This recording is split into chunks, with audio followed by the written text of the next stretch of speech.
नमस्कार मंडळी, classic DIY art क्रिएशनमध्ये तुमचं पुन्हा एकदा खूप खूप स्वागत आहे. आज आपण बॉक्स बोर्डपासून फोटो फ्रेम तयार करणार आहोत. मी इथं उभा आयताकार बॉक्स बोर्डचा तुकडा कट करून घेतलेला आहे आणि चारी बाजूने कडेने 2-2 इंच अंतर सोडून मी आतमध्ये फ्रेम कट करून घेतलेली आहे. इथं मी आता पेपरचे स्ट्रॉ 3 तयार करून घेतलेले आहे. आपल्याला हे फ्रेमच्या पाठीमागच्या साईडला कडेने चिटकवायचे आहे, जेणेकरून आपल्याला फोटो घालण्यासाठी स्पेस राहील. इथं आपल्याला फोटोचं माप पण घ्यायचं आहे, त्यानुसार ही स्ट्रॉ चिटकवायचे आहेत. इथं मी फोटोचं माप घेतलेलं आहे. आता हा पुठ्ठा आपण स्ट्रॉवरती चिटकवणार आहोत.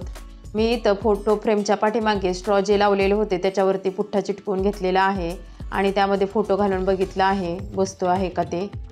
आता आणखी स्ट्रॉ तयार करून घ्यायचे आहेत आणि ते फोटो फ्रेमवरती चिटकवून घ्यायचे आहेत. मी इथं सरळ रेषेची स्ट्रॉची डिझाईन तयार केलेली आहे. तुम्ही आवडेल अशी डिझाईन स्ट्रॉची तयार करू शकता.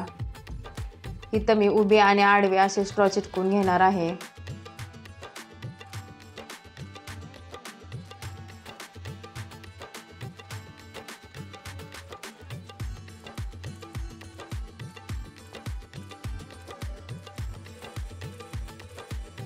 इथं आता आपले सगळे स्ट्रॉ चिटकून झालेले आहेत. आता मी इथं कलर देऊन घेणार आहे फ्रेमला आपल्या. मी इथं पिंक कलर दिलेला आहे. तुम्हाला आवडेल तो तुम्ही इथं कलर देऊ शकता. इथं आता आपले फ्रेमला कलर देऊन तयार झालेले आहे. आता मी इथं फ्रेम सजवण्यासाठी मी त्याला पेपरची फुले तयार करून चिटकवणार आहे.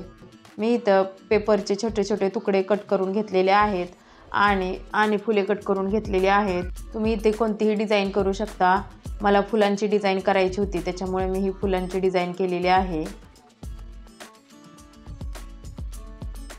इथे आता फुले आपली तयार करून झालेली आहेत. ते आता आपण कडेने चिटकून घेऊयात.